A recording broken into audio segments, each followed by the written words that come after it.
गुरुदेव के नाम से प्रसिद्ध पॉलिटिकल स्किल डेवलपमेंट मिशन के प्रशिक्षक सुप्रसिद्ध लेखक व विचारक भास्कर राव रोकड़े ने सम्यक अभियान के तहत गांधी भवन भोपाल में आयोजित शिक्षित बेरोजगार युवा सम्मेलन को संबोधित करते हुए कहा कि संपूर्ण देश में केंद्र शासन, राज्य शासन व प्राइवेट कंपनियों में मैन पावर आउटसोर्सिंग को गैर कानूनी घोषित कर प्रतिबंधित करना पड़ेगा। सम्यक अभियान के तहत आयोजित युवा सम्मेलन में पधारे युवा साथियों, आज मैं आप लोगों के साथ ही इस बात को लेकर बेहद चिंतित व परेशान हूं कि मेरे युवा साथी दलालों के हवाले हो चुके हैं। इनका भविष्य पूर्णतः दलालों पर निर्भर हो चुका है। अरे दलाली अलग अलग तरीके की हमने सुना है। सब्जी मंडी में जाते हैं तो सब्जी का दलाल दिखता है, रियल एस्टेट में देखो तो जमीन के दलाल दिखते हैं। अब तो बात अलग है, अब रेत और शराब के भी दलाल दिखते हैं। लेकिन दलाल हैं, बहुत ज्यादा दलाली पनप रही है। पर मैंने कभी भविष्य में यह नहीं सोचा था कि अलग अलग तरह के सप्लायर आ गए, यहां मेन पावर सप्लायर भी आ जाएंगे। अरे ये क्या बात है भाई, मेन पावर सप्लायर आपकी सप्लाई कर रहे हैं और सप्लाई के बदले में दलाली ले रहे हैं। कितनी आश्चर्य की बात है। जरा सोचिए, जरा मंथन करिए। मैं जानता हूं आप लोग जितने लोग बैठे हैं उसमें से कई लोग आउटसोर्सिंग में नौकरी कर रहे हैं और दबी जुबान बोल रहे हैं कि भैया ठीक है, रोकड़े साहब बोल रहे हैं आउटसोर्सिंग प्रणाली बंद कर दी जाएगी। तो कहिए आउटसोर्सिंग बंद हो गई तो हमारी नौकरी चले जाएगी। तो अभी 10,000 8,000 जो भी मिल तो रही है ना। मित्रों, जुल्म ढाने वाले से जुल्म सहने वाला ज्यादा गलत होता है। आप जुल्म सहने को तैयार हैं। आप 8,000 10,000 रुपए महीने में अपने आप को दलालों के हवाले कर रहे हैं। आप खुल के सामने आइए, अपने आप सम्मानजनक नौकरियों का मार्ग प्रशस्त होगा। और आप समझ नहीं पा रहे हैं आउटसोर्सिंग है क्या, समझ में नहीं आता। अरे मैं तो युवाओं के बीच गया हूं, युवाओं से बात किया, समस्या क्या है बता नहीं पाते, व्यक्त नहीं कर पाते, अपनी पीड़ा व्यक्त नहीं कर पाते, रो रहे हैं, रात में सो नहीं पा रहे हैं। घर में माँ बाप उलाहना दे रहे हैं, लड़के को इतना पढ़ाया लिखाया सब कुछ किया लेकिन कोई काम का नहीं, निकम्मा निकला, कोई 1 रुपया तक नहीं देता है। और पत्नी बोलती है पता नहीं क्या झूठ झपट्टा बोल करके मेरे से शादी कर लिया। बोलता था 40,000 रुपए महीना मिल रहा है और यहाँ पर हर महीने का कुछ पूछता ही नहीं है। 10,000 12,000 क्या मिलता है पता नहीं, कभी 1 रुपया भी मेरे हाथ में देता नहीं। बड़ी विचित्र स्थिति बनती जा रही है। डिप्रेशन के शिकार हो रहे हैं। और ये डिप्रेशन साधारण स्तर का नहीं है, जब हाई डिप्रेशन पे जाता है तो कई लोग मौत के भी शिकार हो रहे हैं। तो बड़ी समस्या है। इस समस्या के मूल में जाना होगा कि आखिर यह आउटसोर्सिंग प्रणाली है क्या भला भाई। देखिए, आउटसोर्सिंग आज नहीं पहले से होती आ रही है।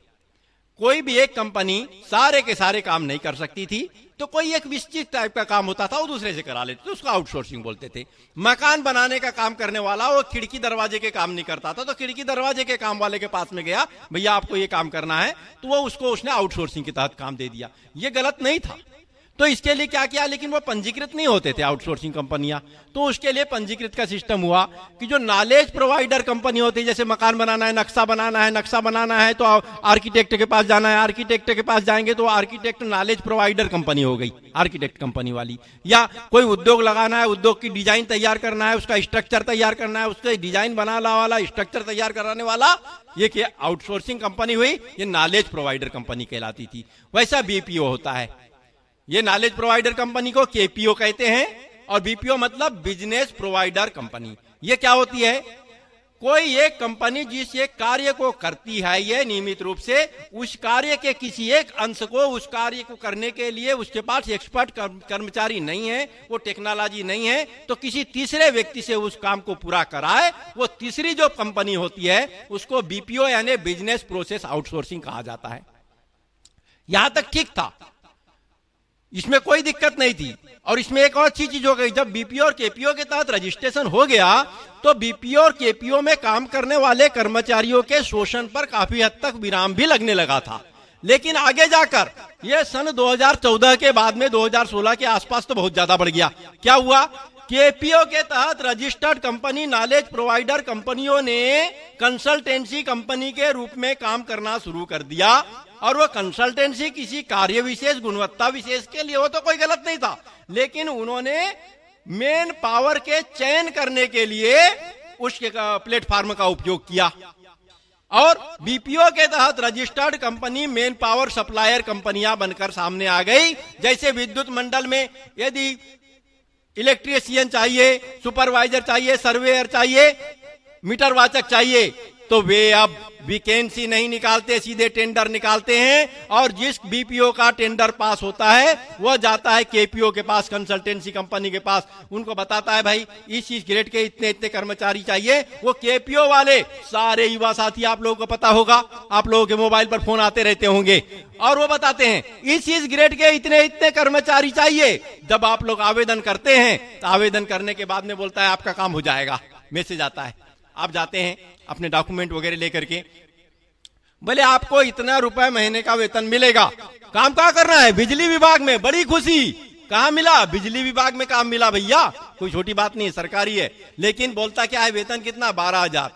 ये तो अभी टेम्पररी है, उसको लगता है आगे जाके परमानेंट हो जाऊंगा।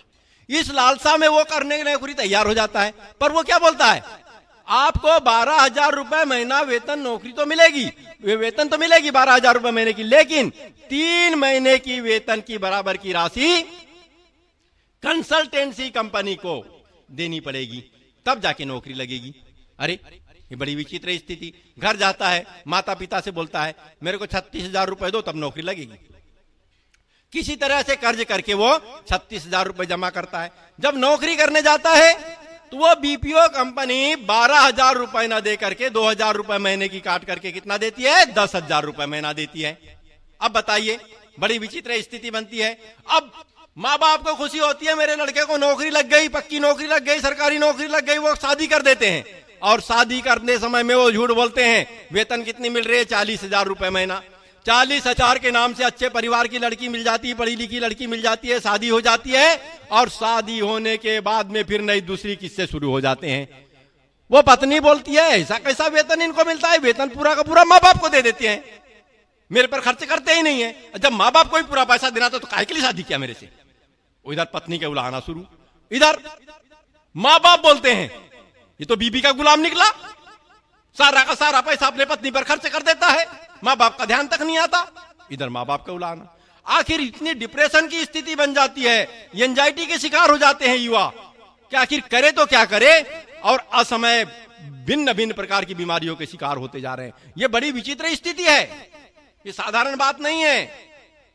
ये मेन पावर सप्लायर कोई हो ही नहीं सकता, युवाओं की दलाली कोई कर ही नहीं सकता, ये गैर कानूनी है। और सरकार बकायदा इसका टेंडर निकाल रही है। ये तो सरकारी की बात हुई। प्राइवेट कंपनियों में पहले एक तय था, स्थापना का इतना % परमानेंट कर्मचारी होने चाहिए। अब वो सब खत्म हो गया, सारे के सारे आउटसोर्सिंग में रखने लगे। 90% कर्मचारी आउटसोर्सिंग के होते हैं। पहले अगर टाटा बिरला की नौकरी लग गई तो खुश हो जाता था, सरकारी नौकरी से ज्यादा सुविधाएं मिलती है ये कह के प्रचारित करता था। लेकिन अब तो ऐसे प्रचारित करने वाले नाम मात्र के हो गए।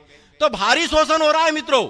मैंने मध्य प्रदेश के आंकड़े निकाला था, 9,80,000 पदों पर सरकारी भिन्न भिन्न जो है सरकारी और शासकीय निगम मंडल आदि में 9,80,000 पदों पर आउटसोर्सिंग से भर्ती हुई है, और प्राइवेट में तो 90% है। तो बड़ा बुरा हाल है। आखिर इसको क्या फेस नहीं करना पड़ेगा? ये चलते रहने देंगे? अगर ये चलते रहने दिया गया तो घर में कलह पैदा होगा। माँ बाप आपको शकल देखना पसंद नहीं करेंगे। माँ बाप जो कल तक प्यार से बात करते थे, गले लगाते थे, थोड़ी पीड़ा होती थी, बच्चे को पहचान जाते थे, अब उन्होंने बोलना शुरू कर दिया, इतना निकम्मा निकला। तो यही सुनने के लिए बचे हैं? नहीं, कुछ करना होगा।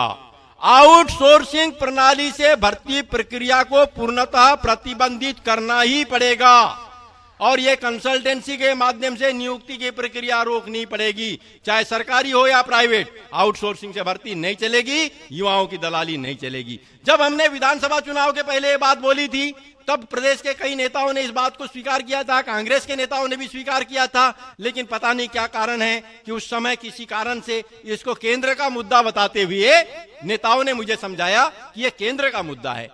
आउटसोर्सिंग प्रणाली को पूरे देश में बंद करना पड़ेगा, इसके लिए संसद में आवाज उठानी पड़ेगी, संसद से इसके लिए कानून बनाना पड़ेगा कि आउटसोर्सिंग पद्धति से नियुक्ति और नौकरी कराने की प्रक्रिया पूर्णतः बंद होनी चाहिए, तब जाकर के ये शोषण रुकेगा। तो मित्रों, अभी हमारी कांग्रेस के नेताओं से बात हुई है, बहुत बड़े बड़े नेताओं से बात हुई, नंबर 1, 2, 3 पर रहने वाले नेताओं से बात हुई है। सबने माना कि आउटसोर्सिंग प्रणाली युवाओं के भविष्य के साथ कुठाराघात कर रही है, निश्चित रूप से इस प्रणाली को बंद करना होगा। और कांग्रेस के नेताओं ने कहा है कि इस लोकसभा चुनाव में उसे वचन पत्र में लिया जाएगा और देश में आउटसोर्सिंग प्रणाली पूर्णतः बंद होगी। तो मित्रों, यदि कांग्रेस पार्टी ने इसे अपने वचन पत्र में लिया है, युवाओं की चिंता कर रही है, वो युवाओं का भविष्य संवारने के लिए सामने हैं, तो युवाओं का भी कर्तव्य है कि वे घर जाए, माता पिता चाचा चाची भाई भाभी सबको समझाए कि देखिए हमारा भविष्य बनेगा तो आप सबका भविष्य बन जाएगा, घर में शांति आ जाएगी, खुशियां आ जाएगी। तो आप सब लोग साथ दीजिए और हम सब मिलकर कांग्रेस पार्टी के नेतृत्व में केंद्र में सरकार बनाएं। जब केंद्र में कांग्रेस पार्टी के नेतृत्व में सरकार बनेगी तो निश्चित रूप से हमारा शोषण बंद हो जाएगा और हम नवक्रांति को प्राप्त कर जाएंगे। तो मित्रों, इसी संकल्प के साथ हम अपने अभियान को आगे बढ़ाते हैं और एक वचन देता हूं मैं आपको कि यदि किसी कारण से ये वचन पत्र में स्थान नहीं मिलता है इस मुद्दे को, तो लोकसभा चुनाव के बाद हम सारे युवा मिलकर सड़क पर उतरेंगे और सरकार को विवश कर देंगे। आउटसोर्सिंग प्रणाली को तो बंद करना ही पड़ेगा, दलाली पद्धति को बंद करना ही पड़ेगा। इन्हीं वचन के साथ में मैं अपने वाणी को विराम देने जा रहा हूं। जय हिंद, जय जवान, जय किसान।